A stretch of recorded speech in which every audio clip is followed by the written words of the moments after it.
Cruzando as Conversas. Oferecimento Galeazzi Sul. Há 40 anos a evolução dos metais. Associação dos Oficiais da Brigada Militar. Defendendo quem protege você. O Badesul valoriza você. Valoriza o Rio Grande. Conte sempre com o Badesul. E Porto Color.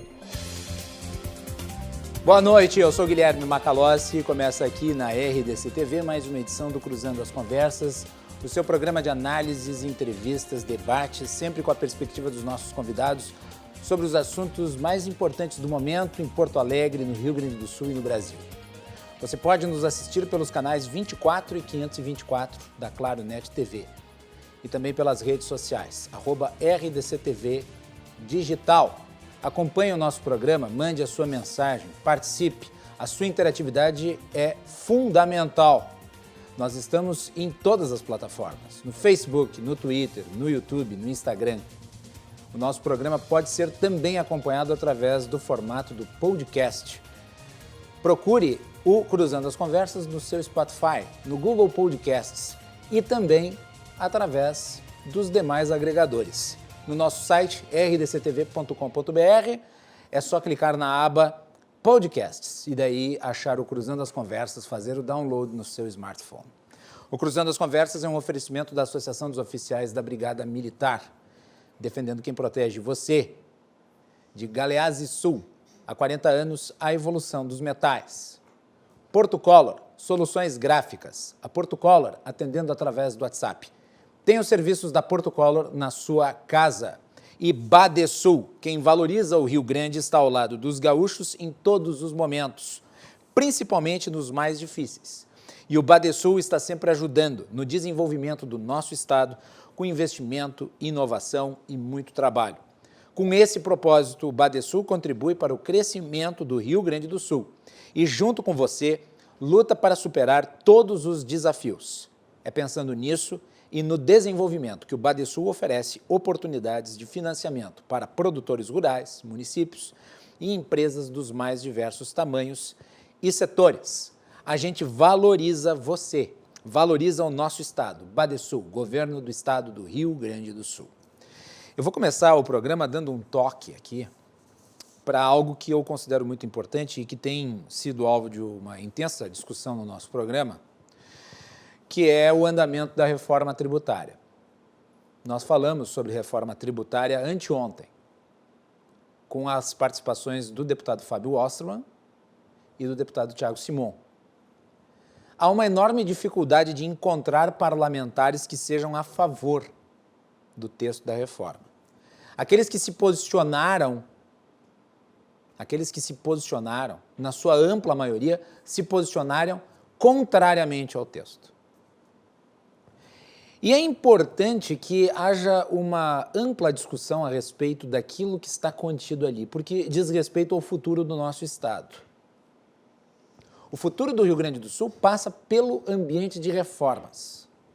Agora, as reformas que estão sendo construídas, elas precisam ter como alvo principal a própria estrutura pública, não a sociedade. A sociedade já está devidamente participando do processo de reconstrução, fazendo os seus sacrifícios.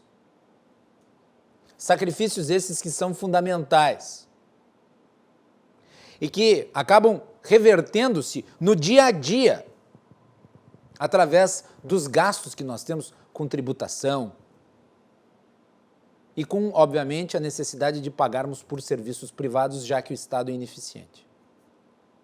O Rio Grande do Sul é um estado onde a tributação é mais alta do que a média de muitos outros. E nós temos visto o efeito disso, o efeito danoso disso na economia. Empresas saindo, nós vamos tratar disso hoje ainda. Empresas debandando, um êxodo. É uma situação muito grave. E a reforma tributária, que tem uma relação absolutamente fundamental na questão da competitividade do Rio Grande do Sul, ela tem que ser analisada sob o ponto de vista de preservação das condições mínimas da nossa sociedade. Nós não podemos imaginar que num momento como esse se elevará a tributação sobre itens de consumo básicos, como os da cesta de alimentos, ou a ampliação do IPVA para carros antigos que são de propriedade das pessoas mais pobres. Chegou aí, Léo? Não conseguia ligar o meu... O projeto de reforma tributária, apresentado pelo governador Eduardo Leite, Aí eu falei, não, eu sei onde ele é. falha Daí miseravelmente nesse sentido. O governo do estado do Rio Grande do Sul, infelizmente, não cortou na carne da forma como deveria ter cortado, equalizando o custo da administração. Como, por exemplo, apresentando uma proposta de duodécimo, de maneira a repartilhar os recursos entre os três poderes de uma forma mais equânime, mais adequada. Da mesma maneira, vejam vocês, da mesma maneira, as privatizações que foram autorizadas pela Assembleia Legislativa ainda não foram feitas. Existe autorização, mas não foi realizada. Nós temos visto que a margem do crescimento da tributação tem se elevado à despesa. Ao contrário do que tem sido falado por aí, que a elevação da tributação é necessária para dar conta do gasto do Estado. Muito antes, pelo contrário. É o inverso que tem se demonstrado ao longo de muitos e muitos anos. À medida que se aumenta a tributação, também se eleva a despesa do Estado. E nós precisamos, obviamente, diminuir a despesa do Estado. A capacidade contributiva dos gaúchos já está mais do que exaurida. E nós estamos vendo, nesse momento, uma ampla mobilização da sociedade no sentido de se impedir que uma elevação de tributos seja aprovada. E é disso que se trata o pacote apresentado à Assembleia Legislativa. Claro, se nós formos observar o texto, existe aqui e ali coisas que são positivas. Mas, no geral, é de aumento de tributo que está se falando. Os gaúchos têm condições de pagar? O Estado, por certo, está falido. Todos nós sabemos, eu acho que é uma das poucas coisas consensuais no nosso Estado. O Estado está falido. Mas e os gaúchos não estão falidos também? É óbvio que estão. E repassar esse butim para os gaúchos é tudo que não se deve fazer. Na gestão pública deve ser executada através de métodos inteligentes. Não há nada mais preguiçoso do que elevar tributo.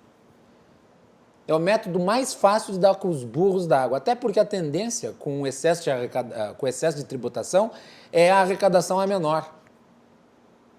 Isso é uma coisa que é comprovado historicamente. Vamos elevar tributos. A Fazenda faz uma previsão de aumento de arrecadação, constata-se no fim das contas que houve uma queda de arrecadação. E daí a sociedade tem um papel fundamental de exercer sobre o legislativo a necessária pressão.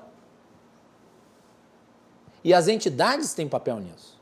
Agora, as entidades não podem ficar circunscritas aos seus próprios interesses.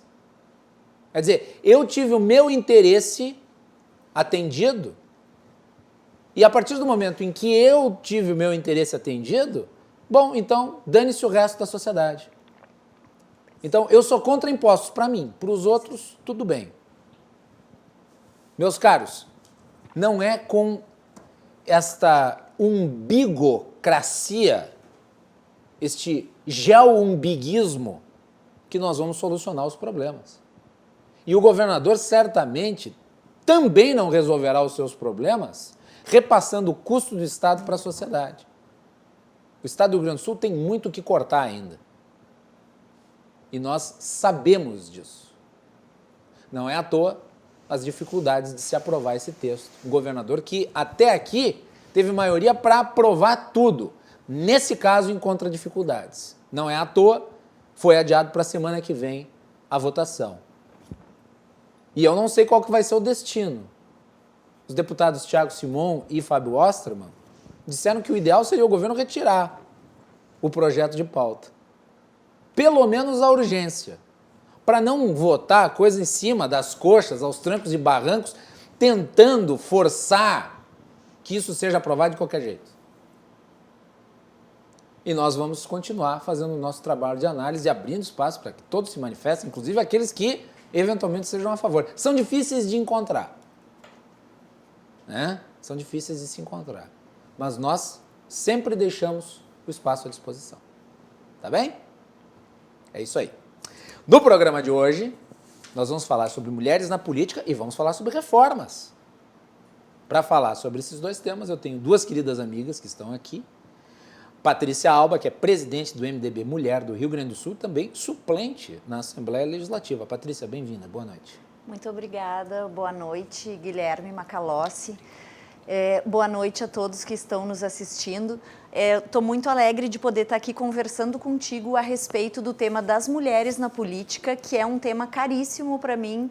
Nós estamos diariamente conversando com as mulheres e levando uma possibilidade de que as mulheres não sejam apenas números, né? Não sejam apenas cotas, mas que elas realmente tenham condições de se eleger nessa eleição municipal, que nós teremos inúmeras candidatas a vereadora pelo MDB, candidatas a prefeita, vice-prefeita, enfim. E estamos trabalhando com elas para que elas realmente tenham condições e sintam o apoio, Guilherme, porque nos partidos políticos não existe um apoio para as mulheres. As mulheres são sempre chamadas na hora em que há necessidade de preencher vaga para termos candidatos homens. Então, nós estamos fazendo o nosso trabalho e as mulheres estão mostrando que não vão servir mais de massa de manobra e esperar que sejam chamadas apenas na época da eleição. E também para tratar desse assunto da tributação, que é extremamente importante, que é o que faz o nosso Estado ou desenvolver ou retroceder, né? Então, te agradeço muito a oportunidade de estar aqui. Muito boa noite. Muito boa noite. Quem também está aqui é a minha amiga, a deputada Anne Ortiz, deputada estadual atuante na Assembleia Legislativa. Anne, bem-vinda, boa noite, prazer recebê-la. Obrigada, boa noite, um prazer estar aqui de volta no estúdio, verdade, né? Verdade, que coisa boa. E de dizer que são temas importantes, né? A gente discutir a atuação da mulher na política, dentro da sociedade, ocupação de espaços e a questão da reforma tributária também, que eu faço questão de discutir, sempre falei isso e pautei o meu mandato dessa forma, né? Porque muitas vezes, usando um pouco do que a Patrícia trouxe aqui, as mulheres são chamadas, enfim, hoje em dia para compor as chapas, ou muitas vezes para discutir assuntos de mulheres, né? Então, isso é um negócio que não existe. Eu acho que a gente tem que fazer enfrentamentos importantes. Eu sempre enfrentei temas espinhosos na Assembleia Legislativa e não só de projetos que eu propus para serem discutidos na Assembleia, mas outros temas, né, de interesse e relevantes para o Estado do Rio Grande do Sul, que muitas vezes precisa ser feito um enfrentamento. Aí eu estou falando de enxugar a máquina pública, reduzir o tamanho do Estado, né, enfrentar as corporações, porque eu estava ouvindo atentamente aqui, tu estava fazendo um apanhado muito brilhante sobre a situação do Estado. Nós estamos realmente passando por um momento difícil, né, mas que alguns temas precisam ser enfrentados. Então, qual é o compromisso do governo do Estado do Rio Grande do Sul em enxugar a máquina pública? Em a gente poder não carregar esse peso, o contribuinte carregar todo o peso dessa máquina nas costas, porque a gente sabe que ele não aguenta mais, né? E se soma isso a questão da pandemia, né, que para os cofres públicos o impacto não foi tão grande, porque veio muito recurso do governo federal, mas para os empresários foi. Tem muita gente que fechou as portas e não vai mais abrir. Então a gente tem aí, eu vou dar o exemplo das escolas que estão fechadas. Tem as escolas da educação infantil que eu considero que deveriam já estar abertas, porque as famílias já voltaram a trabalhar. Os pais e as mães dessas milhares e milhares de crianças que precisam da educação infantil, não só aqui no município de Porto Alegre, mas em todo o estado, já voltaram aos seus postos de trabalho. E com quem é que estão essas crianças? Com quem é que essas crianças estão ficando? Com uma avó? Com um tio, uma tia? Eu tenho recebido relatos absurdos. E principalmente tem crescido muito a informalidade. As creches informais, o cuida-se, as mães crecheiras, e as crianças têm ficado reunidas nesses lugares que não tem protocolos, que não tem segurança, que não tem fiscalização do Estado, porque não tem o enfrentamento dessa questão que é tão importante, que é o tema da educação, e que deveria estar, e aí educação e uma questão social, né? Porque os pais precisam trabalhar, E isso ficou em Isso segundo quando plano. acontece dos pais terem que levar as crianças junto para o trabalho, e muitas vezes o trabalho é na rua, em qualquer lugar. E a gente já viu algumas fotos nas redes sociais rolando, imagina o que não foi publicizado, né? Muito bem. Eu queria, antes de a gente falar sobre mulheres na política, eu vou deixar o segundo bloco para a gente falar especificamente sobre isso. E nós temos 2 mulheres políticas aqui, e com uma carreira na política que deve ser respeitada. Eu queria, já que nós entramos nessa questão, eu abri o programa falando sobre reforma tributária, eu vou perguntar para a Patrícia aqui, porque a Patrícia é primeira-dama do município de Gravataí, esposa do prefeito Marco Alba, a quem eu mando meu abraço. Marco faz tempo que eu não vejo pessoalmente. E Gravataí foi protagonista de um episódio que deixou todo o Rio Grande do Sul realmente muito aborrecido, que foi a saída do Mercado Livre. O prefeito deu uma entrevista aqui no Cruzando as Conversas, a primeira manifestação do prefeito em uma emissora foi aqui na RDC, e surpreendeu a todos o fato de que um investimento daquele tamanho estava sendo simplesmente menosprezado, indo para Santa Catarina, que se transformou o destino de muitos empreendedores de fora que gostariam de colocar os seus investimentos aqui e também de muitos gaúchos que, não conseguindo empreender aqui no Rio Grande do Sul, preferem atravessar o Mampituba para fazer riqueza fora do estado. Patrícia, qual que foi o impacto disso, agora falando de quem tem a vivência dia a dia lá em Gravataí, qual foi o impacto desse anúncio da não permanência do Mercado Livre ali na cidade em que vocês moram? Olha, Guilherme, assim, é inadmissível o que aconteceu com a Mercado Livre em Gravataí. Essa empresa vinha tratando do seu negócio com o município de Gravataí, buscando alvarás, buscando se legalizar na cidade. A empresa já tinha um prédio, a empresa já tinha contratado pessoas, existiam funcionários morando na nossa cidade e o governador teve simplesmente um descaso com a empresa, com os cidadãos de Gravataí e com os cidadãos do Rio Grande do Sul, né? Porque essa empresa iria gerar pelo menos 2.000 empregos ali na região, ela iria gerar recursos, iria gerar tributos, então, quer dizer, a perda ela é inaceitável, né? Num momento de pandemia, como a gente passa, na verdade, quando nós buscamos, porque a parte do município foi toda feita e organizada, e quando se foi buscar a participação do governo estadual, não havia nada, nós não temos um documento, um processo que o governo do estado possa nos mostrar, olha, trancou aqui.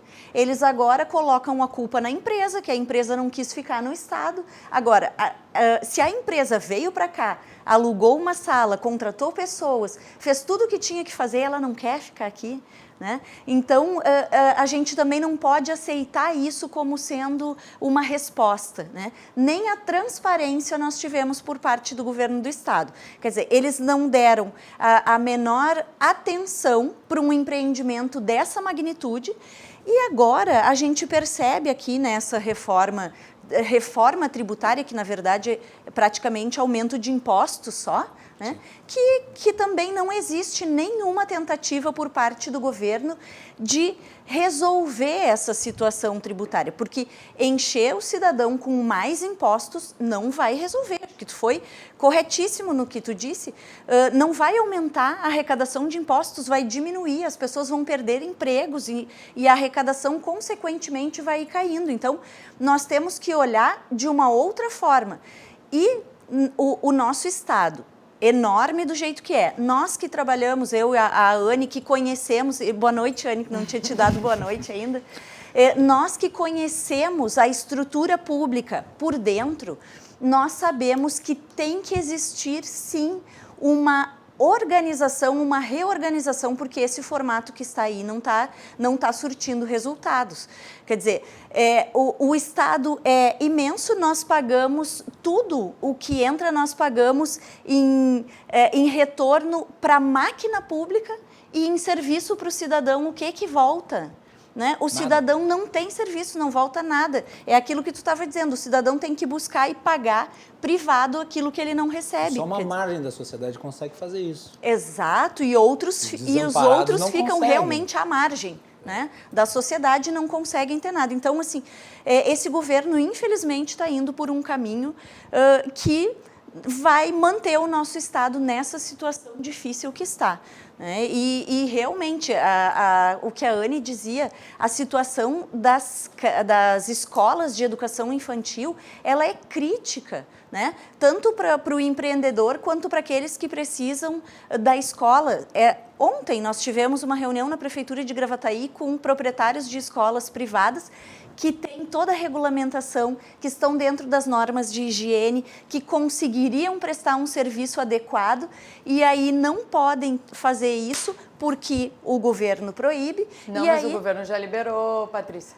Sim, o governo e por já isso tirou a restrição desde o dia... Eu sei porque eu tenho uma criança pequena e eu estou contando os dias para a gente voltar para a escola. Mas as escolas não voltaram ainda, elas estão se reorganizando. Caxias voltou, Caxias do Sul voltou logo em seguida, que o governador tirou, que foi agora no início do mês de setembro. Mas é uma bagunça, dia 8 né? de setembro. Tira, bota... 8 de setembro. É uma Alguns confusão. municípios podem porque a bandeira deles está laranja, outros não em função da bandeira vermelha.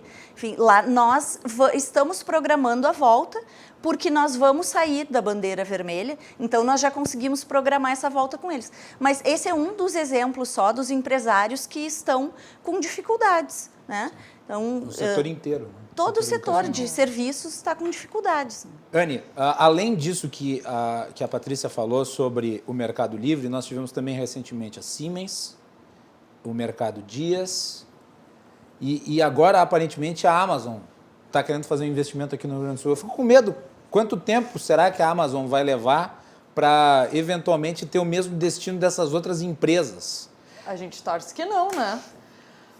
A gente tem que torcer que as empresas se instalem aqui, que o nosso estado seja um estado favorável ao ambiente de negócios, né?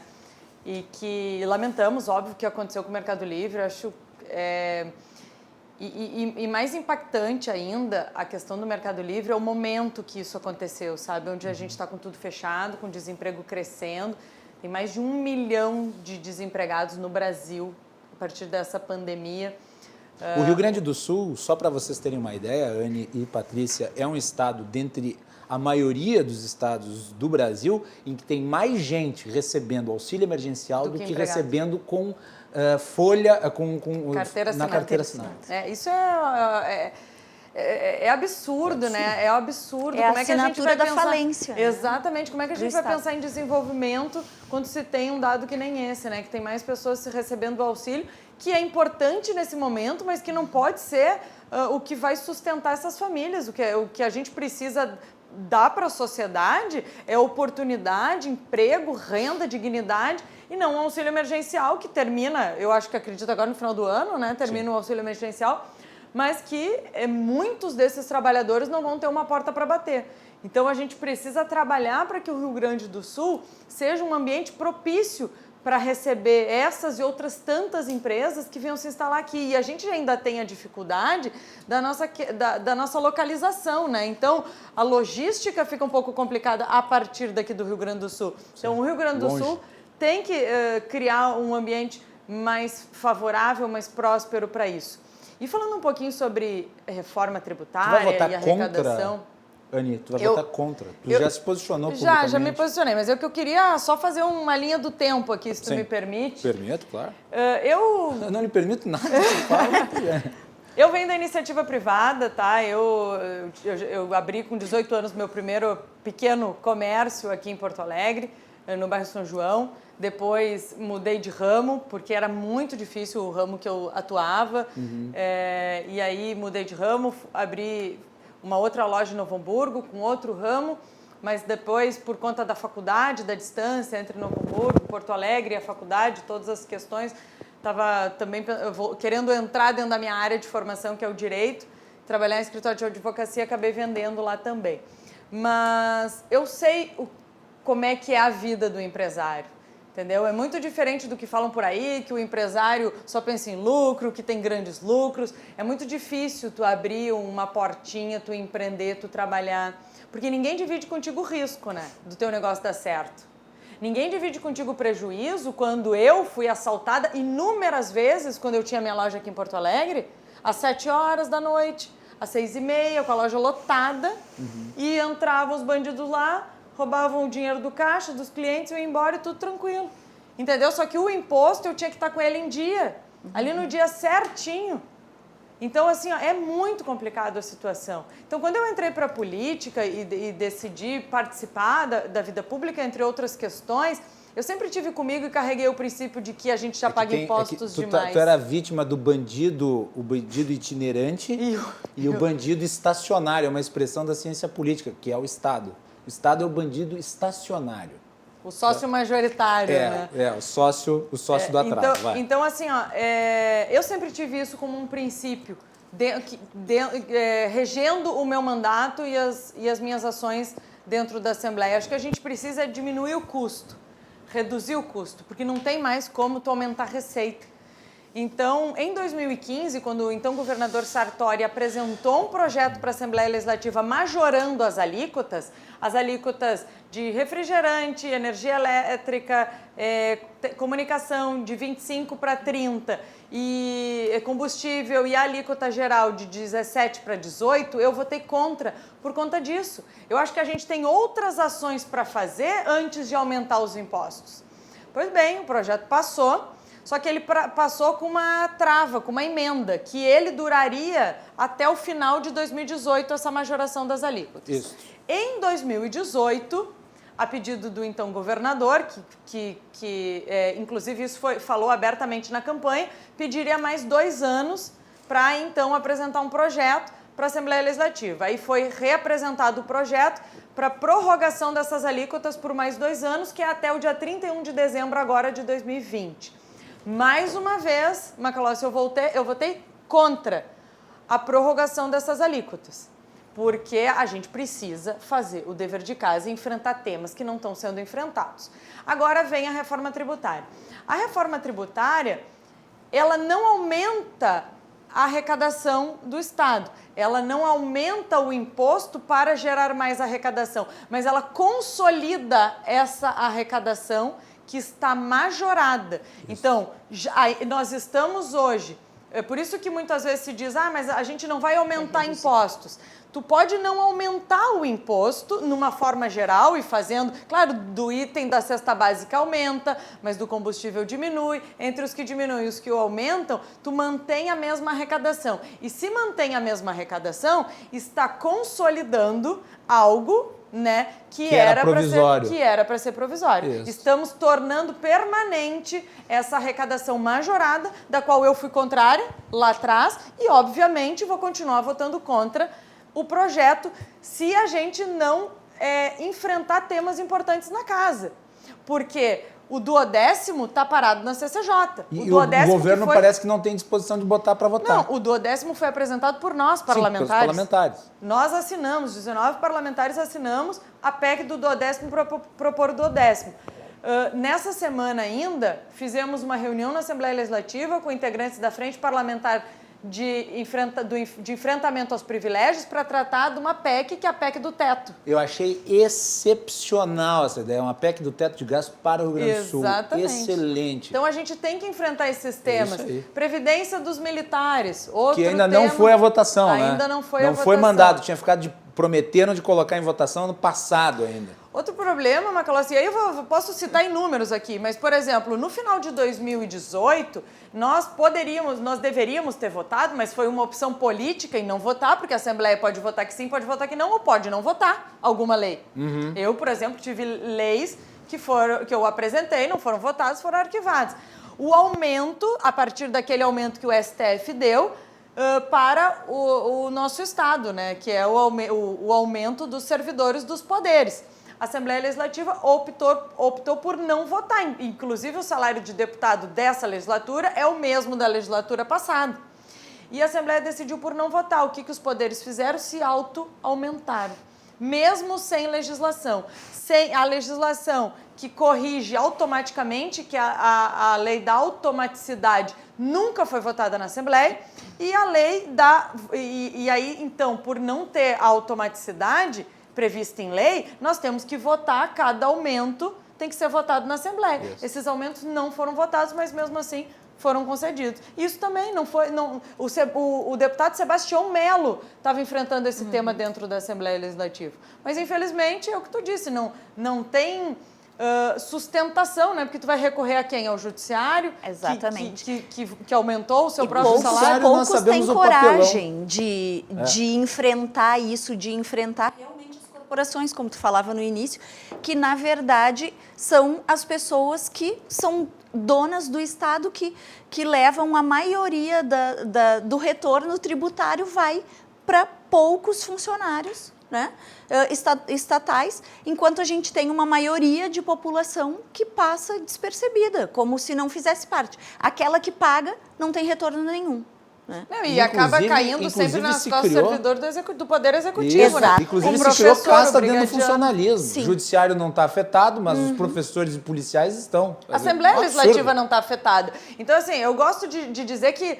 falar do nosso, sabe? Dizer, ó, a Assembleia Legislativa não está afetada, recebe em dia, sempre recebeu em dia, tanto os parlamentares quanto os assessores e funcionários da casa. Então, assim, são essas questões que a gente tem que discutir. O nosso Estado está quebrado, passa por uma situação muito difícil financeira.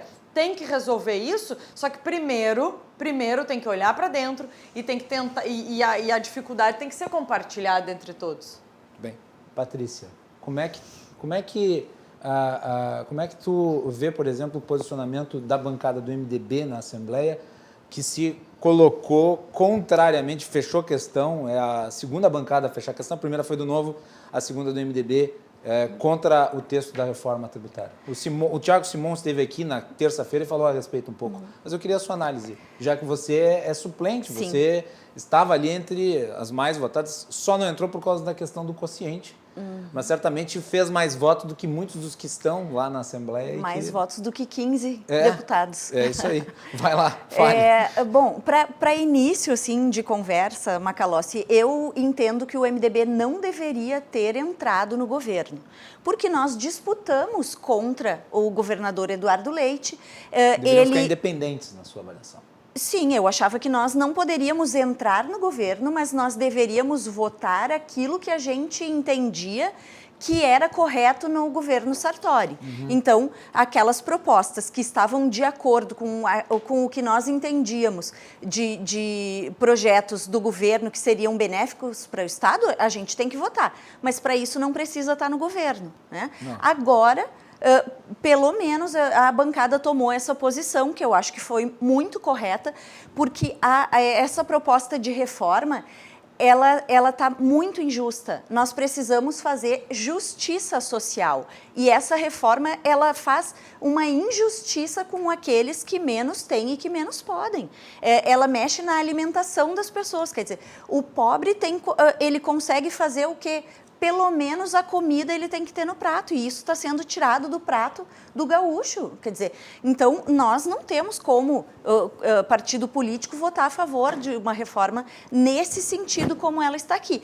E mais ainda, isso também tem que fazer o enfrentamento do custo do Estado, do tamanho do Estado, da reforma administrativa. Nós temos que falar isso. Agora é a hora. E acho que o governador, inclusive, perde um momento de fazer isso.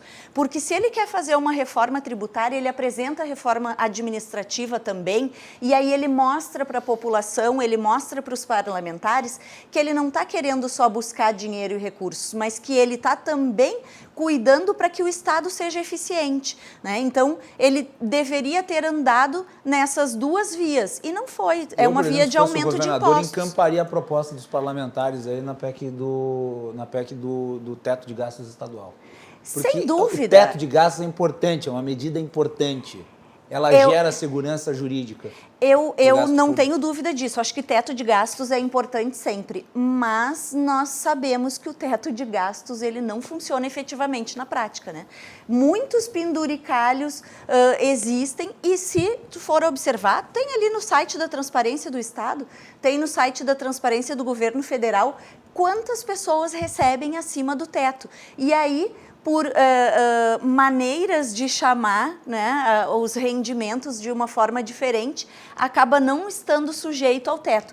E isso é uma coisa que eu acredito que a gente tenha que focar também. Se a gente tirasse só, colocasse só o teto, o nacional que já existe, se a gente fizesse que todos estivessem dentro desse teto, já seria uma grande coisa. Mas eu creio que aqui seja a questão do teto de gastos gerais. Gastos do governo, não teto de salário. salário. De gastos gerais do governo, não um teto salarial. O teto salarial. Não, o teto de gastos, com certeza. O governo federal fez, o governo estadual deve fazer também, com certeza. Mas nós vamos ter dificuldade também aqui. Com relação ao teto de gastos, que foi um bom ponto, apesar de tu ter pegado o outro teto, lado do teto. Esse teto também influi no gasto público, claro. Porque os setores atualmente do funcionalismo que não estão afetados são aqueles que mais recebem e são aqueles, inclusive, que recebem o teto. Exatamente.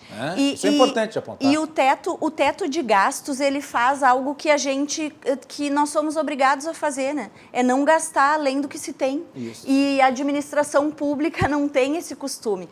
Parece que o dinheiro brota dentro dos executivos, né? Porque o legislativo e o judiciário não enfrentam esse problema.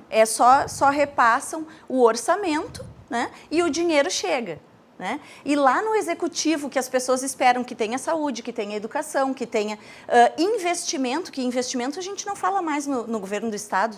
Não existe investimento por parte do nosso governo, né? Mas sim, com certeza, eu sou totalmente favorável ao teto de gastos do Estado também. Muito bem, vamos fazer um intervalo. Na volta vamos falar sobre eleição que está chegando aí. E é uma eleição em que, acredito eu, teremos mais candidatas mulheres do que em qualquer outra, né? Até porque existe uma legislação nova, a impossibilidade de coligações na proporcional. Vamos tratar desse assunto que eu acho que é importante no retorno do Cruzando as Conversas. Hoje nós estamos aqui recebendo a Patrícia Alba, que é presidente do MDB Mulher, aqui do Rio Grande do Sul, também suplente na Assembleia Legislativa, e a deputada estadual Anne Ortiz. Fiquem ligados, nós já voltamos.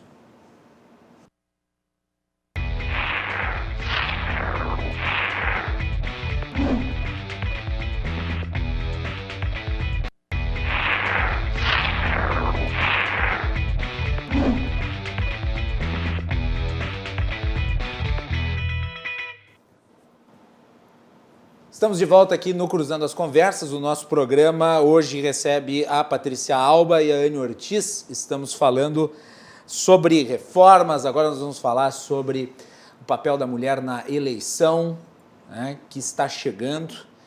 E o Cruzando as Conversas é um oferecimento da Associação dos Oficiais da Brigada Militar, defendendo quem protege você. Galeazzi Sul, há 40 anos, a evolução dos metais. Portocolor Soluções Gráficas. A Portocolor, atendendo através do WhatsApp, tem os serviços da Portocolor na sua casa. E Badesul. Badesul valoriza você, valoriza o Rio Grande do Sul. Conte sempre com o Badesul. Eleições. As eleições estão chegando e existe uma série de novos regramentos aí. E eu acredito que alguns desses regramentos possam possibilitar que mais mulheres participem do debate e dos cargos que estarão em disputa. No caso, não apenas concorrendo como fantasmas, mas também vencendo as eleições. E nós sabemos que as parlamentares, as prefeitas, as governadores e as presidentes, tá? A presidente, no caso, aquela não foi boa, mas não era porque era mulher, não era porque era incompetente mesmo, e daí não tem gênero que salve. Mas nós sabemos que hoje há uma subrepresentação e existem vários fatores para chegar a isso. Nós vamos tentar examinar aqui e a perspectiva em relação à eleição de 2020. Eu vou começar pela Patrícia, que é presidente, caiu o meu ponto, que é presidente do MDB Mulher aqui do Rio Grande do Sul. Patrícia, como é que vocês estão se preparando aí para a eleição? Foi esse o ponto. Vou botar ele de novo. Bom, Macalossi, nós estamos trabalhando com o MDB Mulher do Estado do Rio Grande do Sul há 1 ano e meio, né? E agora, nesse período eleitoral, então, o pré-eleitoral, nós estamos trabalhando com as candidatas, levando informação, conhecimento, capacitação, porque as mulheres têm uma característica diferente dos homens. Os homens sempre se acham preparados para os cargos e as mulheres sempre acham que precisam estar num certo nível de preparação para depois poder avançar, e isso acaba nos freando. E mais ainda, acontece que nos municípios, as mulheres, quando tentam e procuram participar da vida pública, por uma questão cultural e histórica, elas ainda são um pouco afastadas, porque a política é um ambiente extremamente masculino ainda. Quando eu me vejo em situações, em reuniões, que nós estamos numa mesa discutindo e debatendo, e quando eu olho, eu sou a única mulher. E isso não está certo, porque na política é que são decididos, todo o futuro da nossa população é decidido na política, né? Lá se tomam as decisões que vão influenciar na vida dos nossos filhos, dos nossos netos. Então, nós estamos trabalhando com as mulheres candidatas do MDB gaúcho para que elas tenham essa visão macro do que é a política, né? E que não tenham apenas aquela visão que a gente escuta muitas vezes nas mídias, no rádio, na televisão, nos jornais, de que a política é algo ruim. Então, para quem está de fora da política, como as mulheres, elas só escutam aquilo que é levado de fora, né? E elas não sabem como funciona aqui dentro, que para ter um médico no posto de saúde tem que ter uma decisão política, para ter professor na sala de aula tem uma decisão política, né? Então, isso nós estamos trabalhando diariamente com as nossas mulheres, e eu te digo, Macalossi, que eu tenho notado uma mudança em geral, na política em geral, falando da parte das mulheres, que elas não estão mais dispostas a ser número, a serem candidatas laranja, como aconteceram em outras eleições, né? Então, elas querem efetivamente participar, elas querem espaço, elas não querem mais ser deixadas de lado como eram antes. E aí, que é o que acontecia. E eu usei essa expressão, uma expressão pesada, mas é para ser. As mulheres eram colocadas nas nominatas como bucha de canhão. Para conseguir completar, tem que ter lá a cota de mulher. Então, chama a minha tia lá, a minha avó, chama quem quiser, bota na coligação. Isso agora, né, que tem a legislação, porque antes não tinha, né? Aliás, a legislação mudou porque, assim, existia uma regra... Aí tu vai ver o resultado da eleição, as mulheres são as menos votadas. Voto, nem zero. Às vezes tem mulher que não vota em si mesma. Sim, porque tem mulheres que são esposas ou primas ou parentes, irmãs de um candidato a vereador homem. Sim. Não tem cabimento. Que se a gente olhar, nós vamos saber que ela foi colocada só para preencher vaga. E a justiça não tem sido tão atenta quanto a isso, né? Nos últimos anos tem sido mais atenta, mas eu acho que nós temos um caminho ainda a seguir. Só que essas mulheres que aceitam isso, muitas vezes elas não sabem o que é, o que significa. Porque um partidário chega e conversa com ela, é alguém que ela conhece, e a pessoa diz para ela assim, tu pode colocar o teu nome à disposição para nos ajudar? E ela acha que está ajudando às vezes. Né? Nem sabe que é candidata. Não sabe por que é e né, para que serve isso. Então, o conhecimento vai fazer também com que as mulheres participem mais, né? E se o legislativo... Que também a política é vocação e é interesse em participar, né? Não é só por ser mulher, né? Não é empurrar. Não. Eu digo sempre assim, tu quer trabalhar numa área pública, quer ser um representante da sociedade, tu tem que gostar disso, tem que ter vocação, tem que saber que é dedicação 24 horas por dia. Não quer, acha que é ruim, já larga agora, né? Porque é assim. Mas, enfim, as mulheres estão muito dedicadas e muito empolgadas com a campanha, posso dizer isso para vocês. E esse apoio que a gente, como direção partidária, dá para elas, fortalece elas, porque elas têm de quem se socorrer, né? Porque muitas vezes lá no município elas não têm, elas chegam para os seus presidentes pedindo um auxílio, uma ajuda, uma orientação de alguém que nunca concorreu, que não fez uma campanha, e não tem isso. Então, o MDB Mulher do Rio Grande do Sul está proporcionando isso para as mulheres, né? Que elas possam efetivamente ter condições de disputar uma eleição, né?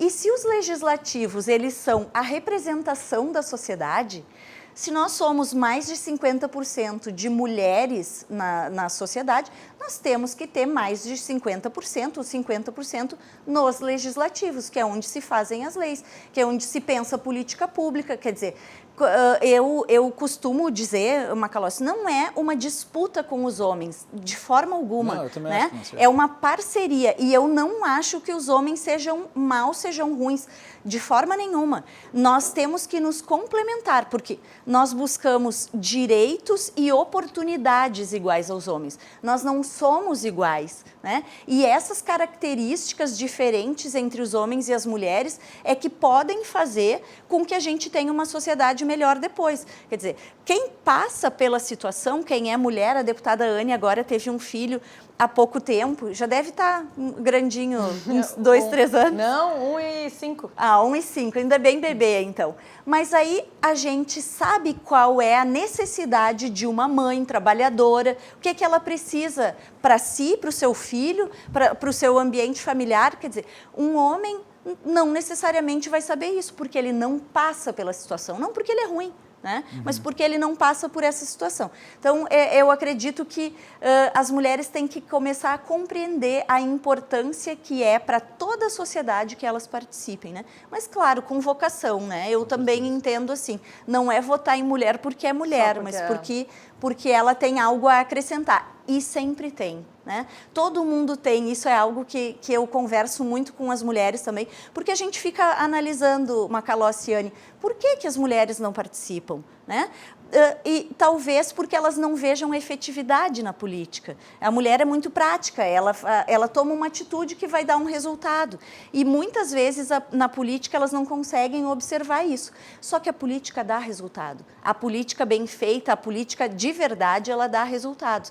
Então, isso que a gente quer demonstrar para as nossas mulheres candidatas e para que elas tenham cada vez mais condições de disputar e de vencer as eleições. Anne, a tua visão em relação a essa representatividade subaproveitada? A questão é o seguinte, eu acho que a Patrícia traz um tema que é a disponibilidade das mulheres, entendeu? A gente pode ver uma sala cheia de pessoas, vamos botar 50 mulheres, 50 homens e pergunta, quem aqui quer ser candidato? Todos os homens levantam a mão. E as mulheres ficam pensando, será que eu consigo? Exato. Será que eu posso? Será que eu tenho tempo? Tá, mas e aí, como é que eu vou? Entendeu? Então, 1000 perguntas. E isso é fruto de uma questão cultural, sabe? Uma questão cultural onde as mulheres... Há pouco tempo atrás, as mulheres não votavam. Não faz muito tempo. Não faz muito tempo. Não faz muito tempo, mulher casada precisava da assinatura do marido para abrir uma conta no banco. Era considerada incapaz. Então, são situações culturais muito fortes, entendeu? Que a gente leva um tempo, né, para conseguir entender que não existe papel de mulher, papel de homem, seja na casa, seja com a família. Eu vou dar o exemplo da minha casa com o nosso filho, com o meu filho. Eu não tenho... o meu marido não me ajuda. Muitas vezes as pessoas perguntam, Anne, que bom, tá aqui e tal, teu filho tá com quem? Teu marido tá ajudando? Ele não, gente, ele não ajuda, ele cuida da criança. 50-50. E às vezes cuida muito mais do que eu, porque eu acabo tendo muito mais compromisso na rua do que ele. Então, tem que tirar um pouco dessa ideia. Por exemplo, agora é ele que está cuidando. Agora é ele que está. Então, assim, a gente tem que tirar essa ideia de que a mulher que tem que fazer tudo e o homem ajuda quando pode, ajuda quando, né, quando vou lá ajudar. Não é ajudar, é dividir. Então, isso é uma mudança que tem que ser feita. Eu tenho uma grande responsabilidade, que eu tenho um filho menino, de educar esse menino para essa sociedade. Da gente poder dar oportunidade para as mulheres. Eu e a Patrícia já deve ter enfrentado isso milhões de vezes. A gente tem que provar todos os dias que tu é competente, que tu é capaz, que tu pode fazer, que tu pode discutir aquele assunto, entendeu? Então, que tu se elegeu porque tu tem capacidade e competência e não por outras questões, porque é bonita, porque é feia, porque é alta, porque é magra, porque é mulher do fulano, porque é filha do ciclano, porque não sei o quê. Não, se elegeu porque tem competência, tem capacidade para se eleger. Então, isso sempre tentam colar de alguma forma, sabe? Isso só Como se com nunca as fosse mulheres, um mérito né, individual da mulher. E isso é sempre só com as mulheres. Com os homens a gente não escuta esse tipo de afirmação, né? Ah, esse se elegeu porque é casado com a Anne. Ou se elegeu porque é bonito, enfim. São coisas que dizem a respeito das mulheres, né? É uma coisa bem machista, de forma pejorativa, assim. né? Então, eu acho que é um enfrentamento que a gente tem que fazer. Agora, em relação às mulheres, eu acho que incentivar as mulheres é importante. A gente incentivar elas a participarem, porque tem muitas mulheres que querem... Esse ponto que eu toquei aqui antes, vocês não consideram que as legislações que foram criadas, como, por exemplo, essa das cotas, Sim. elas se demonstraram inefetivas? Porque a base da participação é sempre... o comprometimento com a causa, a ideia de participar, Sabe que isso eu não acho, pode ser forçado. Sabe o que eu acho disso? Que os partidos se obrigaram a olhar para as mulheres. Não como uma vontade de ter mais mulheres, mas de obrigação. De obrigação, porque se eu não tiver aquele número de mulheres dentro da nominata, os homens não podem concorrer. Que, na verdade, não é de mulheres, é gênero, né? Porque a lei não fala em mulheres, a lei fala em gênero. Sim. E se tivéssemos eu e a Patrícia aqui de candidatas no mesmo partido, se o Guilherme não quisesse concorrer, nós não poderíamos ser candidatas. Então, tem que ter 30% de gênero, né? Só que acaba sendo essa cota, né, preenchida pelas mulheres, porque sempre somos, né, num número muito menor. Mas o incentivo para as candidaturas, ele não precisa vir só das mulheres. A mulher incentiva a mulher. A gente tem que trabalhar de forma igual. Quem me incentivou a concorrer, eu concorri em 2008, a primeira vez que eu concorri a vereadora aqui em Porto Alegre, não me elegi. Aí chegou perto da campanha de 2012, eu não queria mais concorrer. Estava de saco cheio, estava advogando, estava trabalhando no escritório, não queria mais saber de política. Tinha tido algumas decepções na política, não que depois disso não tiveram outras, né? Mas a gente enfrenta de forma diferente. E um deputado, na época, o deputado Luciano Azevedo, que hoje é prefeito de Passo Fundo, foi quem me incentivou a concorrer. Falou, não, Anny, acho que tu tem que concorrer, vamos lá. Tu tem jeito para política, gosta, por que tu não concorre? Tenta, vai mais uma vez. E eu me elegi vereadora naquele ano de Porto Alegre, fui a mais votada da nossa coligação, que foi com o DEM. Então, isso é importante, tu ter pessoas dentro ou seja dentro do setor público ou dentro da tua família que incentivem. Mas muito mais do que o incentivo, é importante o exemplo, porque o exemplo move. Então, eu tenho uma vantagem, digamos assim, em relação a outras mulheres, pela forma que as coisas eram tratadas, por exemplo, dentro da minha família. A minha família é uma família matriarcal, que eu tinha a minha avó que coordenava tudo, que era muito à frente do seu tempo, que abriu o negócio, que tocou o negócio dela, que empreendeu, que criou os filhos, que trazia todo mundo para perto, que organizava a casa, que chamava todo mundo, que ligava, dizia, venham, enfim. Então, nós tinha na figura dela uma figura muito importante, de tu enxergar ela, aquela matriarca, que numa época que as mulheres não se separavam, numa época que as mulheres não eram donas de negócios, numa época muito diferente. E dizer assim, mas por que eu vou para a política? Nunca passou pela minha cabeça, por exemplo, que a política não era um lugar para mim. Mas porque eu estava dentro de um ambiente que favorecia isso. E eu não imaginava assim, não, mas esse não é um lugar para mulher. Mas ali eu não me enxergo. Tu acaba se enxergando em qualquer lugar se tu tem uma referência que mostra que é possível tu fazer o que tu quiser e enfrentar até mesmo conceitos que ao longo do tempo vão mudando, né? Eu concordo plenamente, Anny, com isso. Dentro da minha casa, eu não era um ambiente matriarcal, mas em nenhum momento a minha família, meu pai, a minha mãe ou a família um pouco maior me disse que isso é coisa de homem ou isso é coisa de mulher, isso tu pode fazer, isso tu não pode fazer. E eu só me dei conta disso muito tempo depois, porque eu sempre tive um bom trânsito, né? Eu sou advogada, o direito também tem uma área, ou era mais masculina antigamente. Agora não é, né? O próprio judiciário agora mudou tudo, muito, agora né? só as mulheres estão dominando o judiciário, né? Mas enfim, eu tenho uma empresa de caminhões, quer dizer, que também é algo que as pessoas acham que é uma coisa mais masculina. Aqui, por exemplo, na RDC, o jornalismo é majoritariamente feminino. É por isso que na política é que a gente ainda tem que forçar com a lei, e aí eu acho... Macalossi, mas só para encerrar aqui, eu fui me dar conta de que eu tinha uma facilidade para não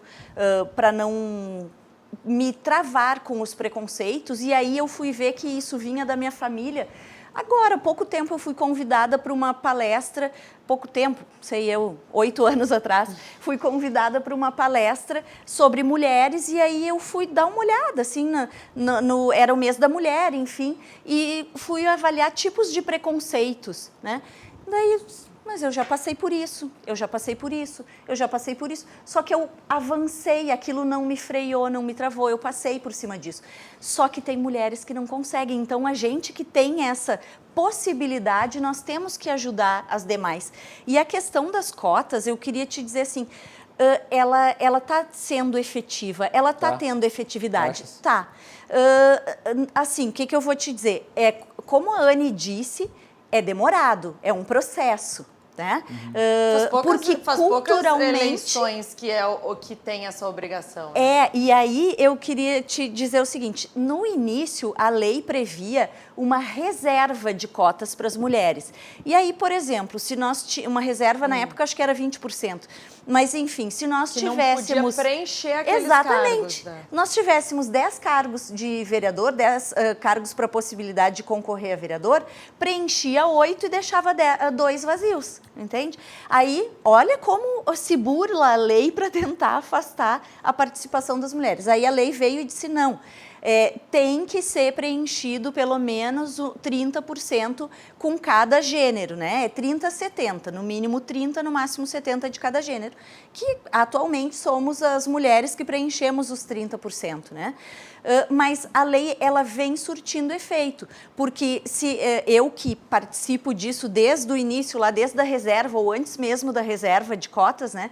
A gente vê que a participação da mulher vem aumentando, participação efetiva, não participação como laranja, ou como ajuda, ou como colaboração para que tenham outros candidatos. Então, isso está acontecendo. Ainda não está tendo um resultado direto na urna, mas, por exemplo... Mas na fortificação dos núcleos de mulheres, com certeza. Isso já é tangível. A gente já observa, com certeza. Já é um início, né? Porque é ali que tu forma a militância vocacionada que vai disputar, inclusive sem a necessidade de cota daqui a algum tempo. Exato, Claro, eu acho que esse claro. tem que ser o objetivo.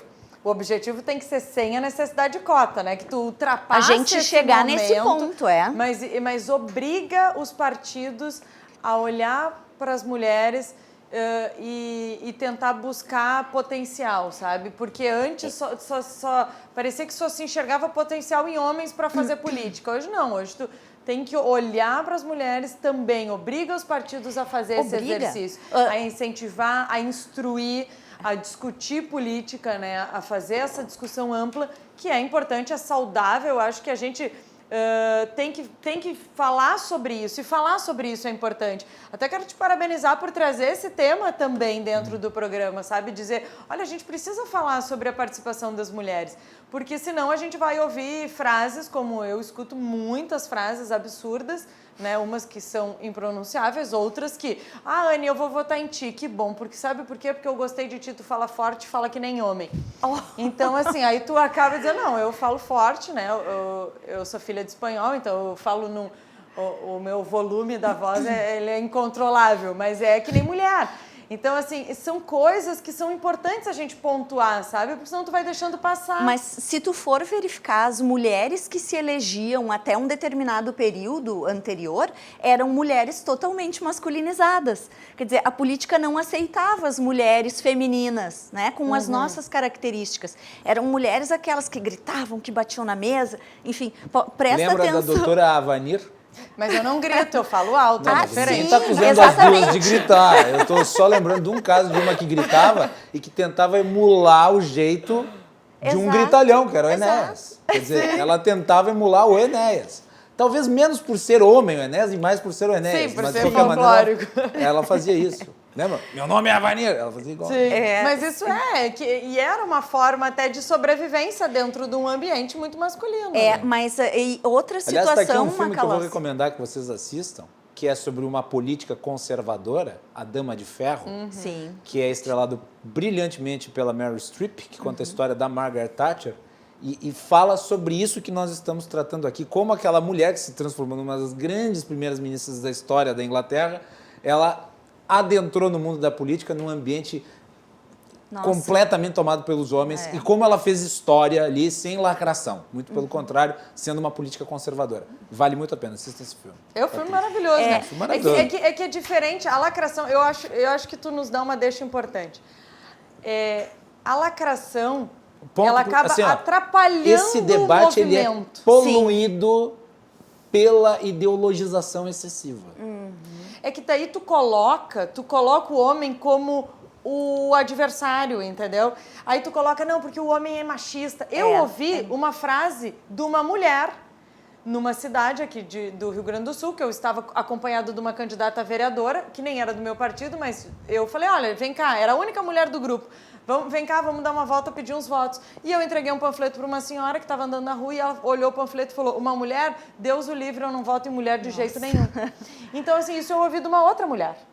Então, eu acho que a gente tem que observar isso e tem que pontuar o que acontece e tem que dizer, eu já ouvi várias vezes frases muito machistas e eu disse, olha, a tua frase não é assim. Que nem esse senhor que me disse isso. Eu falei, não, eu falo que nem mulher. Eu não falo que nem homem. Então, assim, não precisa fazer um textão, sabe? Eu acho que a gente pode conduzir, e é nosso papel, não nosso das mulheres, mas dessa nova geração, ou dessa geração que vê que a gente é igual, que todo mundo é igual, de desconstruir conceitos, né? Então, isso é importante. E realmente tem muitas mulheres que passam por situações assim e que não se dão conta, né? E até mesmo de violência. E aí, se a gente for por um outro espectro, né, que é muito triste, que é o número que cresceu muito nessa pandemia, né, de violência contra as mulheres, tanto violência física quanto violência psicológica, porque culturalmente se tem uma ideia de que a mulher pertence ao homem, né, desde a época que o homem assinava, né, junto com a mulher em qualquer ato da sua vida civil. Eu acho muito importante isso, a gente sempre frisar que nós não estamos numa disputa, numa guerra, né? Mulheres contra homens, ao contrário. Nós só queremos ocupar os espaços, aqueles que são naturais para as mulheres, né? O parlamento é um local de representação da população, então a gente quer estar lá também, né? Agora, claro, em certas situações nós temos que lutar contra esse tipo de acontecimento, né? Do machismo que está entranhado e que às vezes não é percebido, que a pessoa às vezes não faz por mal, é porque ela nasceu assim, ela viveu assim. Inclusive, na formação dos nossos filhos, né, eu também tenho filhos homens, a gente pode tratar diferente, mas o ambiente todo acaba meio que sufocando. Então, é difícil, é aos poucos, né?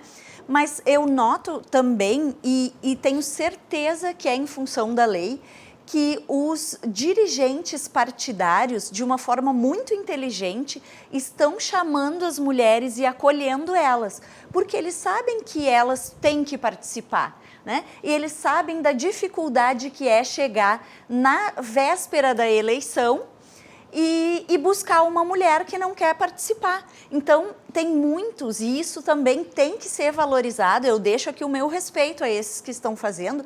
Tem uns que estão abraçando as mulheres e dando plenas condições para elas de fazerem política, né? Porque isso faz parte, não adianta tu chegar e colocar uma mulher 45 dias antes da eleição e dizer, tu é candidata, viu? vai à luta e te vira. Não vai dar em nada. Não vai surtir resultado nenhum. Vai submetê-la ao ridículo. Inclusive. Exatamente. E o que vai acontecer? Na próxima ela não vai, a outra mulher também não vai, porque viu o que aconteceu com aquela. Então, quer dizer, os partidos, no MDB, eu tenho notado os dirigentes partidários muito abertos a acolher as mulheres e a trabalhar com elas. Então, a lei favoreceu isso. E tu tem sentido isso também no teu partido? Bom, é que o meu partido, tu estava falando das bancadas que fecharam questão. Não falou da minha bancada lá, que fechamos questão já? Mas eu não sabia, eu não estava por dentro. Desculpe. Não estava por dentro. Então fale. Eu sou a única deputada do meu partido, né, então, no Rio Grande do Sul. Então, as pessoas que vêm para o partido já vêm para o partido sob liderança de uma mulher. Então, Sim. Isso é muito legal e isso reflete de forma diferente, né? O MDB é o maior partido que a gente tem na Assembleia Legislativa e não tem nenhuma mulher na bancada, né? Quem sabe Exatamente. daqui a um tempo, né? E com 2 mulheres suplentes. Exatamente. Né? 2 mulheres suplentes e não temos uma representante numa bancada assim, de 8 homens.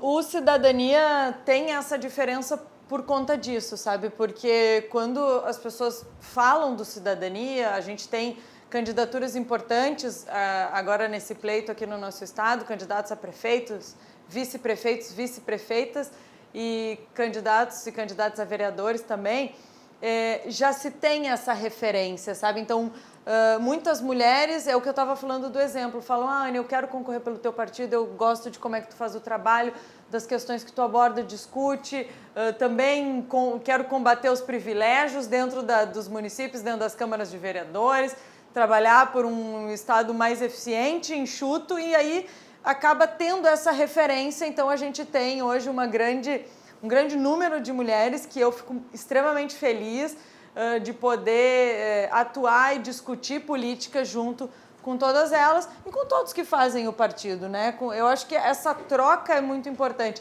É a gente falar, mas a gente também saber ouvir. Então, muitas vezes a gente não escuta o outro, sabe? Não escuta o que alguém tem para nos dizer ou o que está acontecendo ou pelo que passou e o que a gente pode evoluir também. Acho que a evolução, eu procuro sempre isso, a minha evolução, quanto ser humano, ser constante. E isso se reflete, além do que tu tem que estudar, além do que a gente precisa ter de conhecimento intelectual, o nosso conhecimento humano e a nossa percepção e a nossa sensibilidade, ela precisa ser sempre trabalhada. Eu acho que isso faz total diferença dentro do que a gente está proposto a fazer, que é política e é ocupar um mandato nesse momento. E esse momento que a gente vive agora de disputas polarizadas enfraquece muito o debate político, porque nós não conseguimos mais conversar, debater, trocar ideias e trocar experiências, porque ou tu é vermelho ou tu é azul. Né? E isso prejudica muito a gente na política. Quem é acostumado com democracia, com debate, com argumento, tem dificultado muito, né, essa nossa participação pública. Acho que é muito fácil dar uma opinião e não ouvir nada, não ouvir ninguém. É um diálogo de surdos. Bom, nós estamos nos aproximando do final aqui dessa conversa extremamente estimulante que passou voando, nem vimos o tempo passar, né? Eu vou dar aqui o espaço para as considerações finais da Anne e da Patrícia e eu vou começar pela Anne perguntando o que eu já perguntei para o Thiago e para o Fábio Osterman início de semana, em relação à reforma tributária. Anne, o que vai acontecer semana que vem? Porque era para ser votado ontem, aí foi adiado, porque, obviamente, o governo não tem os votos para aprovar e eu não creio que, nesse curto período de tempo, ele vá conseguir reverter a tendência. Tu acha que o projeto vai ser retirado, vai ser adiado de novo? Porque ele tranca a pauta. Tranca a pauta de novo. Com a urgência. Né? A gente tem a previsão, né, para começar a valer a partir de janeiro do ano que vem, tem que votar até o final de setembro. Então, tem mais a semana que vem e a outra, se não me engano. Eu vou dar uma espiada aqui no calendário. Sim, a gente tem quarta-feira da semana que vem é 23, quarta-feira da outra semana é 30. Eu acho, não sei, né, porque eu não tenho essa informação do governo, que não vota na semana que vem. Não vota. E fica para o dia 30. a votação ou a não votação. Aí eu não sei Você se... acha que o governador devia tirar o projeto? Eu acho que... Ou tirar a urgência do projeto Eu e acho que negociar? poderia tirar a urgência. A minha opinião é, eu acho que o governador poderia tirar a urgência do projeto para a gente conversar, principalmente esses outros pontos que eu coloquei aqui, que é a questão da PEC do duodécimo, a questão do teto, né, da PEC do teto, reforma... Mas ele disse que o impacto vai ser gigantesco ano que vem. Não, que tem a reforma previdenciária dos militares. Eu acho que poderia ser discutido isso, não em meio à pandemia. E aí tem um outro problema que eu considero muito complicado, que é a votação de forma virtual. Isso é muito complicado. O plenário, estar dentro do plenário é muito importante. A votação ali, que tu pode conversar com alguém, trocar... mas tu viu essa linha aqui? Não, mas eu não me dei conta dessa linha. Então, essa troca entre os parlamentares, entre a assessoria, é muito importante o que acontece dentro do plenário. Se diz muito lá dentro da Assembleia, o plenário tem vida própria, o plenário tem vida própria. Patrícia deve ter escutado isso já muitas vezes, mas assim, e tem mesmo, porque lá dentro existe conversas, pausa, discute, muda, volta, traz de novo, observa, conversa com o líder do governo, com certeza vai estar lá o secretário da Fazenda vai acompanhar a votação, porque eles acabam acompanhando sempre essas votações importantes. Então, esse debate é importante dentro da Assembleia. Fazer esse debate de forma remota, de dentro das casas, né, dos parlamentares ou até mesmo dos gabinetes, fica muito complicado. Porque daí tu quer falar com alguém, tem que ligar para o outro, tem que falar com... Então, assim, eu acho que isso prejudica muito o debate, como deveria estar sendo feito, que é a votação em plenário. Então, por essas questões todas, eu acho que a melhor coisa que poderia... Eu sei que o governador até queria ter apresentado essa reforma antes, mas teve a pandemia que ninguém previa, que ninguém contava. Então, assim, atrapalha os planos do governo de aprovar uma reforma nesse ano. Atrapalha, mas atrapalhou os planos de todo mundo. Atrapalhou a vida de todo mundo. Então, tu imagina quem está terminando a escola agora, o segundo grau, que vai ter que prestar Enem, que está se preparando para entrar numa faculdade... O que essa pandemia gera de estresse e de problema na vida dessa pessoa também. Então, isso é para tudo. Então, eu acho que a gente poderia discutir, tirar a urgência, continuar discutindo o projeto. O governador tem escutado as entidades, inclusive mudou o texto, né? E aí algumas já estão contentes porque foram excluídas, né? Outros não estão porque não foram. Ah, bom, se eu fui excluído, o problema então, do resto... É isso. Então, aí é um problema também, né, que a gente tem enfrentado. Eu recebi algumas vezes, não, mas agora já está ótimo, porque daí agora então, dane-se o resto. Já para mim, já resolveu. Então, eu acho que por essas razões a gente deveria tirar a urgência e discutir melhor essa reforma, que é uma reforma que tem um impacto muito grande, não só na vida de quem trabalha em alguns setores, mas de todos nós, gaúchos e gaúchas. Anny, muito obrigado por ter vindo. Obrigada. Me convida mais vezes. Com certeza, com certeza. Patrícia Alba, muito obrigado por ter vindo aqui no nosso programa. Palavra final. Obrigado. Quero te agradecer a oportunidade. É muito bom sempre estar aqui contigo. Eu sou tua fã, tu sabe disso, né? Te acompanho aí os teus trabalhos, te acompanho pelo Twitter, te sigo. Fiquei muito feliz de te ver aí a nível nacional com o antagonista, com o Reinaldo Azevedo. Acho que isso engrandece o nosso jornalismo gaúcho. Fiquei bem feliz. E quero te dizer assim, que tratar desse assunto da participação das mulheres, que tem tão pouco espaço hoje na política, para mim é uma honra, uma alegria poder tratar disso no teu programa aqui e dizer para as nossas mulheres e as nossas candidatas que se dediquem, que vão para a campanha com vontade, com garra. E para as mulheres que querem fazer transformações, né, nós somos a maioria, então nós elegemos os nossos representantes. Se a gente quer mais mulheres no parlamento, nós temos que votar nas mulheres, né? Acho que essa participação é muito importante. Então, muito boa noite a todos. Boa noite, Anny. Boa noite, Guilherme. Muito bem. Obrigado, Patrícia, também. Ressaltar aqui o meu abraço ao prefeito Marco Alba, que é um querido amigo também. Que deve estar cuidando das crianças também. Hoje são os pais que estão cuidando das crianças. Então, Nós vamos para o intervalo e na volta temos João Carlos Silva, direto de Brasília, com os bastidores do poder e as notícias do governo Bolsonaro. Já retornamos.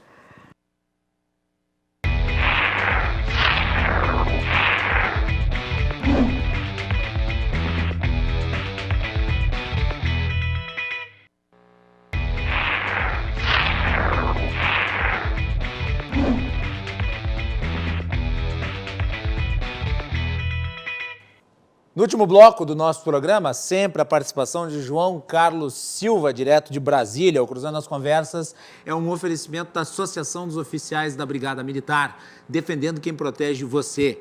De Galeazzi Sul, há 40 anos, a evolução dos metais. Porto Color, soluções gráficas. A Porto Color atende através do WhatsApp. Tem os serviços da Porto Color na sua casa. E Badesul Desenvolvimento. Badesul valoriza você, valoriza o Rio Grande do Sul. Conte sempre com o Badesul. João Carlos Silva, bem-vindo aqui ao Cruzando as Conversas. Boa noite, meu amigo. Boa noite, Macalossi, espectadores, tudo bem? Tudo tranquilo? Como é que estão as coisas aí? Atenuou o clima de beligerância entre o presidente e o Ministério da Economia ou continua tudo como dantes no Castelo de Abrantes? Castelo está tremendo desde antes de ontem. O ministro Paulo Guedes fez uma reunião com a sua equipe ontem à noite, demorou muito, até quase meia-noite, para tentar fazer alguns ajustes que a classe política de Brasília acha que é impossível. Aquelas normativas que surgiram e o presidente não sabia do que estava ocorrendo, soltaram aí umas medidas, vazaram umas medidas que iam ser tomadas, a imprensa ficou sabendo e deu no que deu. Deu essa confusão toda. O presidente acha, na opinião de palacianos que a gente tem conversado, que os ajustes ali no Ministério da Economia precisam ser mais intensos. Porque nem o ministro Paulo Guedes e pessoas da sua equipe estão falando a mesma língua do governo federal. Aliás, João, se tu me permite a interrupção, ontem nós estivemos aqui recebendo o deputado o Biratã Sanderson, que é muito próximo ao presidente, e eu questionei ele sobre a eventual demissão do secretário da Fazenda do Ministério da Economia e não consegui arrancar uma resposta, João. Não me respondeu. O que se sabe em Brasília, nos bastidores, é que a equipe deve ser modificada. Se sai Paulo Guedes, se não sai, se sai o secretário executivo, se não sai. A verdade é que o Congresso Nacional já impôs o seu desejo de trocar o ministro da Fazenda. O presidente da República tem recebido as informações do Congresso com relação a Paulo Guedes para a sua substituição, porque a linha econômica do Paulo Guedes não é a mesma linha econômica que o Congresso deseja. E esses vazamentos, essas questões todas que foram para mim, deixaram o presidente muito aborrecido e praticamente numa saia justíssima, né? Para ter que... Tu sabe o que me parece, João? Que o Congresso vai ter que, de alguma maneira, deliberar sobre uma adaptação do teto de gastos. E eu vou dizer, eu sou a favor do teto de gastos, mas a questão é que quando aquela lei foi criada, lá no governo Temer, havia um outro ambiente, não era o ambiente da pandemia, e nesse ambiente da pandemia você tem que necessariamente ter um gasto público maior. O governo não pode abrir mão dos programas sociais, porque eles são todos muito importantes. E, ao mesmo tempo, ele precisa ser fiscalmente responsável. O problema é que o teto de gastos, ele tem uma margem muito curta. Poderia se estabelecer um novo teto de gastos, mas que desse um pouco de folga para que o governo pudesse criar o programa social que é necessário nesse momento e que nós sabemos. Não tem como manter apenas com o valor que é dado pelo Bolsa Família. É insuficiente. Exatamente. Aí tem o caderninho do presidente da República, que tem na gaveta das anotações que ele faz da economia, do que ele deseja, dos planos do governo, que ele debateu durante a sua campanha eleitoral, e que o Ministério da Fazenda não vem fazendo. Essa é a irritação do presidente. Os gastos, como você disse, na pandemia, claro, não esperava isso, aumentaram, triplicaram. Você vê a questão da cesta básica, os preços todos. Hoje você vai em supermercados, você vê a alteração dos preços em todos os itens, todos os produtos. Então, essas coisas todas se revistam, porque o presidente da República, pelo que nós estamos percebendo, é o último a saber das coisas que ocorrem no Ministério da Fazenda. Ele vai saber pelos jornais, pela imprensa. Sim. Isso tem um desgaste pessoal para ele gigante. Sim. Foi isso que o aborreceu.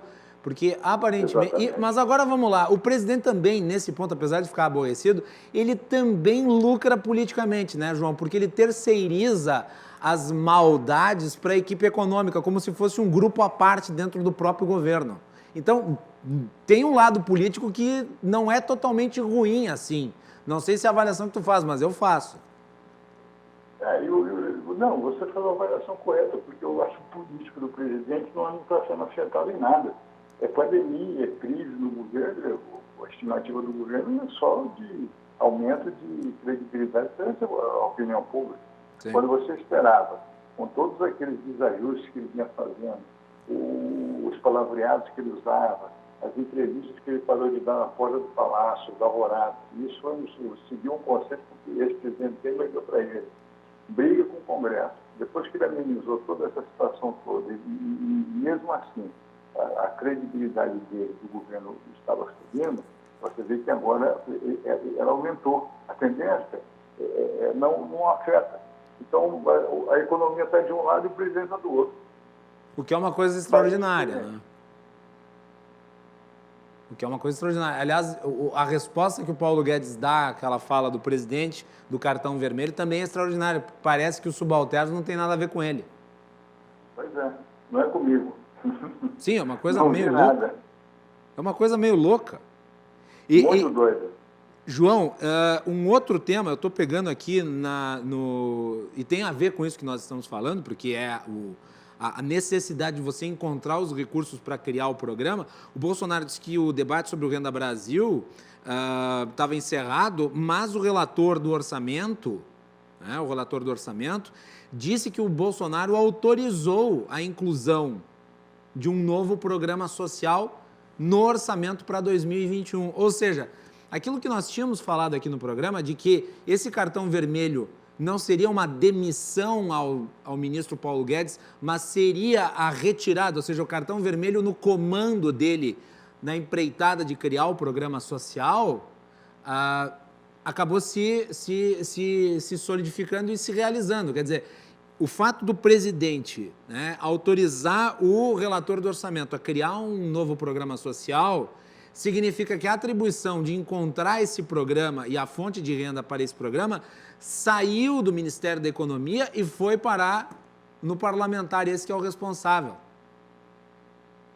O senador Márcio Bittar esteve com o presidente da República no Palácio do Planalto, conversaram bastante, emolduraram a questão de interesse do presidente.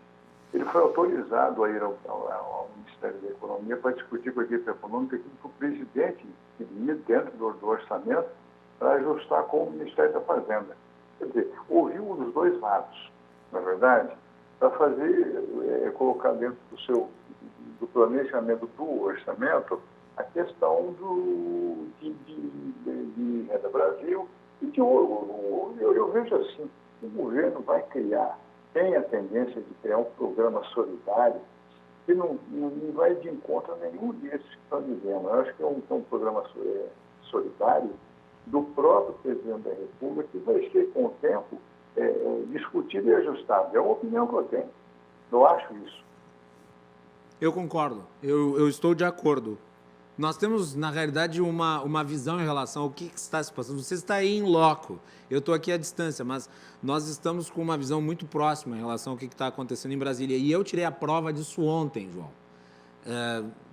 O deputado Biratã Sanderson é uma pessoa muito simpática, um parlamentar fiel ao presidente, é uma pessoa com quem eu me dou muito bem, mas e fazendo uma análise da entrevista, em muitos momentos ele tangenciou, né? E isso demonstra que não há uma unidade em relação ao que está sendo feito, né? Principalmente em relação à área econômica. João, vamos falar sobre a OAB. Tu me mandou antes ali uma notícia relativa a uma nota que não foi assinada por várias sucursais em apoio ao presidente da OAB. Queria que tu explicasse um pouco para nós o que aconteceu.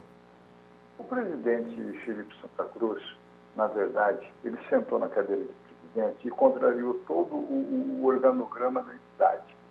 Virou uma politização interna com algumas coisas desagradáveis ocorrendo dentro da ordem, onde alguns presidentes seccionais envolvidos com coisa errada, principalmente lá do Tocantins, e estão tentando impor um nome para a presidência diante de apoio de pessoas do Conselho Deliberativo que não comungam com os mesmos interesses da OAB. E essas entidades que não assinaram o manifesto, o carta de apoio ao Felipe Santa Cruz. O presidente Felipe Santa Cruz está entrando em choque já tem algum tempo com vários seccionais, porque ele não está regendo como presidente o Estatuto da Ordem. Ele está contrariando tudo e todos. Isso tem causado uma Ele ideologizou a entidade. Isso me parece. Exatamente. Ele tentou... Vamos lá, a gente pode ter as nossas críticas em relação ao presidente da República, mas o presidente da OAB, ele exerce uma função institucional. A OAB, ela está na Constituição, ele tem um papel, a OAB tem um papel institucional. Portanto, o presidente da OAB não pode ficar polarizando com o presidente da República. Não é papel da OAB.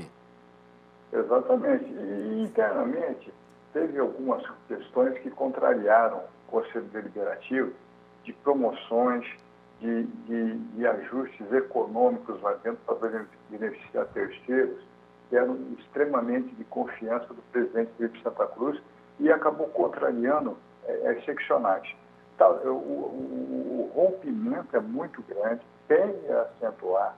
O próximo presidente da Ordem vai encontrar uma casa desajustada nessa questão que você está dizendo de política, da politicagem interna, sem necessidade nenhuma, e externa também, né?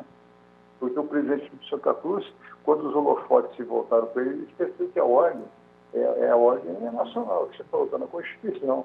Ele pensou só nele. Então, ele está desagradando a todos com decisões e proposições completamente fora do Estatuto da Ordem, sentando em cima de determinadas situações e achando que é o presidente dono da entidade. Não é bem assim. Muito bem. João volta amanhã, na sexta-feira, aqui no Cruzando as Conversas. Obrigado, João, pela participação. Sempre um prazer falar com o amigo. Muito obrigado e boa noite a todos. Bom descanso. Obrigado, João. Grande abraço. Outro. É isso aí, João Carlos Silva, a coluna Os Bastidores do Poder, aqui no último bloco do Cruzando as Conversas. Nós voltamos amanhã para mais uma edição do nosso programa. Uma boa noite a todos e até mais.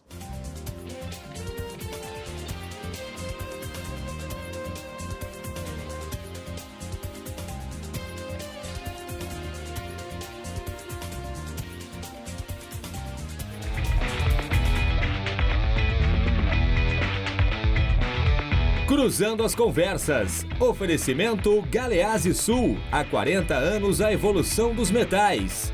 A Associação dos Oficiais da Brigada Militar. Defendendo quem protege você. O Badesul valoriza você. Valoriza o Rio Grande. Conte sempre com o Badesul. E Porto Color.